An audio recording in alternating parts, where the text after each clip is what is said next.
पुष्टि परिवार में आपका हार्दिक अभिनंदन है। चलिए एक तथ्य पे चर्चा करते हैं। मैं ये जानना चाहती हूँ कि आप में से कौन कौन है जो भगवान को पाना चाहता है या फिर हम भगवान से पाना चाहते हैं। आप में से कितने लोग ऐसे हैं जो सच में भगवान को पाना चाहते हैं? जरा सोच कर उत्तर दीजिएगा, क्योंकि अक्सर हम कहते कुछ और है और चाहते कुछ और है। हम कहते हैं कि हे प्रभु, हम आपके भक्त हैं, लेकिन भीतर से हमारी प्रार्थना होती है, हे प्रभु धन दे दो, सुख दे दो, सफलता दे दो और रोगों से दूर कर दो। यानी हम भगवान को पाना नहीं चाहते, हम भगवान से पाना चाहते हैं। और यही सबसे बड़ा अंतर है। इस दुनिया में हर चीज की कीमत होती है, घर की, गाड़ी की, रिश्तों की। तो क्या भगवान बिना किसी कीमत के मिल जाएंगे? नहीं। जो भगवान को पाना चाहता है उसे भी कीमत चुकानी पड़ती है, लेकिन वह कीमत धन की नहीं होती, वह कीमत अहंकार, मोह और मैं की होती है। यानी भगवान को पाने के लिए भी आपको कीमत चुकाना ही पड़ेगा। अब हम इसे एक तथ्य से समझते हैं।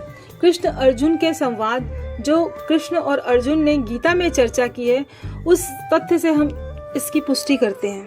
कृष्ण अर्जुन से कहते हैं, हे पार्थ, जो मुझे पाना चाहता है उसे सब कुछ खोकर मेरे पास आना पड़ता है। अर्जुन चौंक जाते हैं, प्रभु ये कैसे?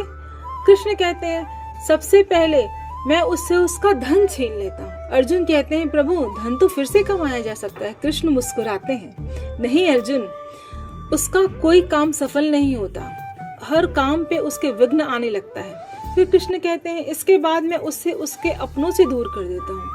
अर्जुन कहते हैं, जो आपकी इतनी पूजा करता है आप उसे सब कुछ छीन लेते हैं।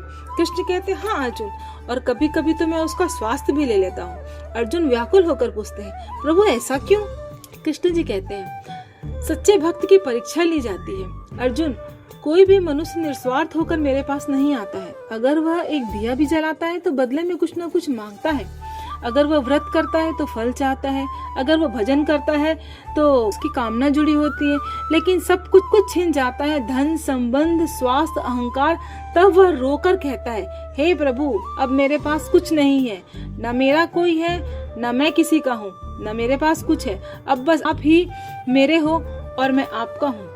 उसी क्षण भगवान उसे हृदय से अपना ले। हाँ, वैसे बात तो सही है, तभी तो रज्जगी में गाना भी सुनते हैं, माँ मुरादे पूरी कर दे, हलवा बांटूंगी। अगर माँ मुराद पूरी नहीं करेगी तो क्या हलवा नहीं बटेगा? आइए इस तथ्य को और क्लियर करने के लिए मैं आपको एक कहानी सुनाती हूँ। एक भिखारी बस स्टॉप पर खड़ा था। हर बस की खिड़की के पास जाकर कहता था, मालिक भगवान के नाम पर मुझे 50 रुपए दे दो। खिड़की के पास खड़े व्यक्ति को दया नहीं आई, लेकिन उसके बाजू में बैठे हुए व्यक्ति को उस पर दया गई। उसने 50 रुपए निकाला और खिड़की वाले व्यक्ति से कहा, इसे दे दो। 50 रुपए मिलते ही भिखारी ने खिड़की वाले व्यक्ति को आशीर्वाद दिया। कहा, भगवान तुम्हारे घर परिवार में धन समृद्धि सबको बनाए रखे। लेकिन खिड़की वाले को पता था पैसा मैंने नहीं दिया है। ठीक वैसे ही हमको यह बात पता होती है कि हम जो भी यज्ञ कर रहे हैं, पूजा कर रहे हैं, जो भी आहुति दे रहे हैं या किसी को गरीब को दान कर रहे हैं, वो सब हमको ऊपर वाले ने दिया है, हमारा कुछ भी नहीं है। तभी तो कहते हैं ना, तेरा तुझको अर्पण।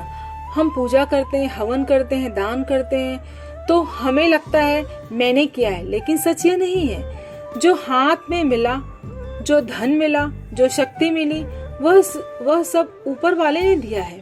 हमने कुछ भी अपना नहीं दिया है। इसलिए कहा जाता है ना, तेरा तुझको अर्पण, क्या लागे मेरा।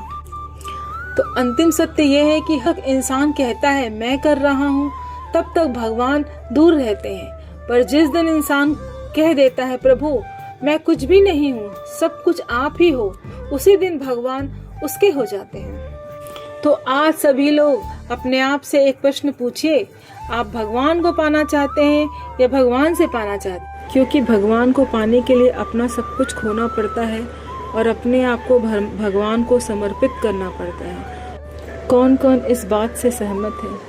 कृपया अपने विचार कमेंट बॉक्स में लिखिए। बोलो हरे कृष्ण हरे राम, हरे कृष्ण हरे राम।